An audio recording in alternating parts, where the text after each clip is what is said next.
Hi everyone, this is regarding cyber crime. So ಈಗ ಒಂದು 1 hour back ನಮ್ಮ family ಜೊತೆ ಇನ್ಸಿಡೆಂಟ್ ನಡೆದಿದೆ. ಸೊ ಏನಾಗಿದೆ ಅಂತ ಹೇಳಿದ್ರೆ, ಗ್ರೂಪಲ್ಲಿ ಒಂದು ಮೆಸೇಜ್ ಬಂತು ನಮಗೆ, ಆಯಿತಾ, with known number only. Known ನಂಬರೇ ಅದು ನಮಗೆ ಗ್ರೂಪಲ್ಲಿ ಬಂದಿದೆ. ಗ್ರೂಪಲ್ಲಿ ಒಂದು ಫೋಟೋ ಮತ್ತು ಒಂದು ಫೈಲ್ ಬಂದಿದೆ. ನಂಗೆ ಇಮಿಡಿಯೇಟ್ ಗೊತ್ತಾಯಿತು ಇದು ಸೈಬರ್ ಕ್ರೈಮ್ ಅಂತ ಹೇಳ್ಬಿಟ್ಟು ನಾನು ಇಮಿಡಿಯೇಟಾಗಿ ವಾಯ್ಸ್ ಮೆಸೇಜ್ ಹಾಕಿದೆ ನನ್ನ ಫ್ಯಾಮಿಲಿ ಗ್ರೂಪಲ್ಲಿ. ಸೊ ಇದನ್ನು ಯಾರೂ ಓಪನ್ ಮಾಡಬೇಡಿ, ಇದು ಸ್ಕ್ಯಾಮ್ ಅನಿಸುತ್ತೆ ಮತ್ತು ಸೈಬರ್ ಕ್ರೈಮ್ ಅನಿಸುತ್ತೆ ಅಂತ ಹೇಳಿಬಿಟ್ಟು. ನಮ್ಮ ಫ್ಯಾಮಿಲಿ ಗ್ರೂಪಲ್ಲಿ ಇಷ್ಟು ಇನ್ನೋಸೆಂಟ್ ಇದ್ದಾರೆ ಅಂತ ಹೇಳಿದ್ರೆ, ನನ್ನ ಅಣ್ಣ ನಂಗೆ ಕಾಲ್ ಮಾಡಿಬಿಟ್ಟು ನನ್ನ ತಂದೆ ಕಝಿನ್ ಬ್ರದರ್ ನಂಬರಿಂದ ಕಳಿಸಿರೋದದು. ಸೊ ನನ್ನ ಕಝಿನ್ ಬ್ರದರ್ ಕಾಲ್ ಮಾಡಿಬಿಟ್ಟು, ಇಲ್ಲ ಅವ್ರ ಹೆಸರು ಮನು, ಆಯಿತಾ.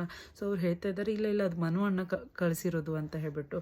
ನಾ ಆದರೂ ಹೇಳಿದೆ, ಇಲ್ಲ ಅಣ್ಣ, ಹಿಂಗೆ ಸೈಬರ್ ಕ್ರೈಮ್ ಇಂದ ಮೆಸೇಜ್ ಈ ಥರ ಬರುತ್ತದೆ. ಸುಮಾರು ಸತಿ ಇದು ನನ್ನ ಫ್ರೆಂಡ್ ಜೊತೆನೂ ಆಗಿದೆ.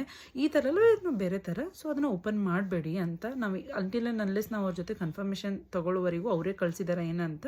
ಸೊ ನೀವು ಓಪನ್ ಮಾಡಬೇಡಿ ಅಂತ ಅಂದೆ. ಆಯ್ತು, ಎಲ್ಲರೂ ಓಕೆ ಅಂದಾಯಿತು.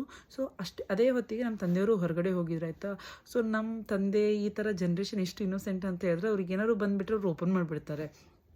ಸೊ ಹಾಗಾಗಿ ನನ್ನ ತಂದೆಯವರಿಗೂ ಇಮಿಡಿಯೇಟಾಗಿ ಕಾಲ್ ಮಾಡಿದೆ ನಾನು. ಹಿಂಗೆ ಒಂದು ಗ್ರೂಪಲ್ಲಿ ಫೋಟೋ ಬಂದಿದೆ, ಒಂದು ಫೈಲ್ ಬಂದಿದೆ, ಅದನ್ನು ಯಾವುದೇ ಕಾರಣಕ್ಕೂ ಓಪನ್ ಮಾಡಬೇಡಿ, ಮನೆಗೆ ಬನ್ನಿ ನೀವು ಅಂತ ಹೇಳ್ಬಿಟ್ಟು.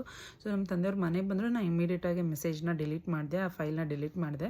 ಅಂದರೆ ನಮ್ಮ ಕಡೆಯಿಂದ ಡಿಲೀಟ್ ಮಾಡಿದರೆ ನಮ್ದು ಅಷ್ಟೇ ಡಿಲೀಟ್ ಆಗ್ತದೆ, ಅವ್ರ ಕಡೆಯಿಂದನೂ ಅದು ಯಾರು ಕಳಿಸಿರ್ತಾರೆ ಅಲ್ಲಿಂದನೂ ಡಿಲೀಟ್ ಆಗಬೇಕಲ್ಲ. So it's not possible. ನಾನು ನಮ್ಮ ಮೊಬೈಲಲ್ಲಿ ನಾನು ಡಿಲೀಟ್ ಮಾಡಿದೆ, ಎಲ್ಲರಿಗೂ ಹಿಡಿದೆ ಡಿಲೀಟ್ ಮಾಡ್ಕೊಳ್ಳಿ ಅಂತ ಹೇಳ್ಬಿಟ್ಟು. So be aware of that. ನಾವು ಆ ಅಣ್ಣಗೆ ಕಾಲ್ ಮಾಡಿದೆ, ಒಂದು 3 to 4 ಟೈಮ್ಸ್ ನಾನು ಕಾಲ್ ಮಾಡಿದೆ, ಅವ್ರು ರಿಸೀವ್ ಮಾಡಲಿಲ್ಲ. ನನ್ನ ತಂದೆ ಮೊಬೈಲಿಂದನೂ ಮಾಡಿದೆ, ಅವಾಗೂ ರಿಸೀವ್ ಮಾಡಲಿಲ್ಲ ಅವರು. ಮಾಡಿದ ತಕ್ಷಣ ಮತ್ತೆ ವಾಪಸ್ ಕಾಲ್ ಮಾಡಿದ್ರು ಅವರು. ಇವಾಗ ನೀವು ಸೈಬರ್ ಕ್ರೈಮ್ ಎಷ್ಟು ಮಟ್ಟಿಗೆ ಬೆಳೆದಿದೆ ನೋಡಿ ನೀವು, ಆಯಿತಾ. ಅವ್ರ ಹತ್ರ ನಂಬರ್ ಇದೆ, ಅವ್ರ ಹತ್ರ ಮೊಬೈಲ್ ಇದೆ. ಸೊ ರಿಮೋಟ್ಲಿ ಆ್ಯಕ್ಸೆಸ್ ಮಾಡಿಬಿಟ್ಟು ಈ ಥರ ಎಲ್ಲ ಮಾಡ್ತಾ ಇದ್ದಾರೆ. So be aware of that. ನಿಮ್ಮ ಫ್ಯಾಮ್ಲಿಗೆ ಶೇರ್ ಮಾಡ್ಕೊಳ್ಳಿ. ಈ ಥರ ಸ್ಕ್ಯಾಮಿಂದ ಪ್ಲೀಸ್ ಸೇಫಾಗಿರಿ. ಒಂದು ಸತಿ ನೀವೇನಾದರೂ ಆ ಫೈಲ್ ಮೇಲೆ ಏನಾದರೂ ಕ್ಲಿಕ್ ಮಾಡಿಬಿಟ್ರೆ, ಫೈಲ್ನ ನಿಮ್ಮ ಸಿಸ್ಟಮಲ್ಲಿ ಡೌನ್ಲೋಡ್ ಆಗಿಬಿಟ್ಟು ನಿಮ್ಮ ಬ್ಯಾಂಕ್ ಆ್ಯಕ್ಸೆಸ್ ಆಯಿತು, ಬ್ಯಾಂಕ್ OTP ಆಯಿತು, ರಿಮೋಟ್ಲಿ ನಿಮ್ಮ ಫೋಟೋಸ್, ವೀಡಿಯೋಸ್, ಪರ್ಸ್ನಲ್ ಥಿಂಗ್ಸ್ ಎಲ್ಲನೂ ಆ್ಯಕ್ಸೆಸ್ ಮಾಡೋವಂಥ ಚಾನ್ಸಸ್ ಇರ್ತದೆ. So please be aware of this scam. ನಿಮ್ಮ ಫ್ಯಾಮಿಲಿ ಜೊತೆ ಎಷ್ಟಾಗ್ತದಲ್ಲ ಅಷ್ಟು ಜನಕ್ಕೆ ಶೇರ್ ಮಾಡಿ.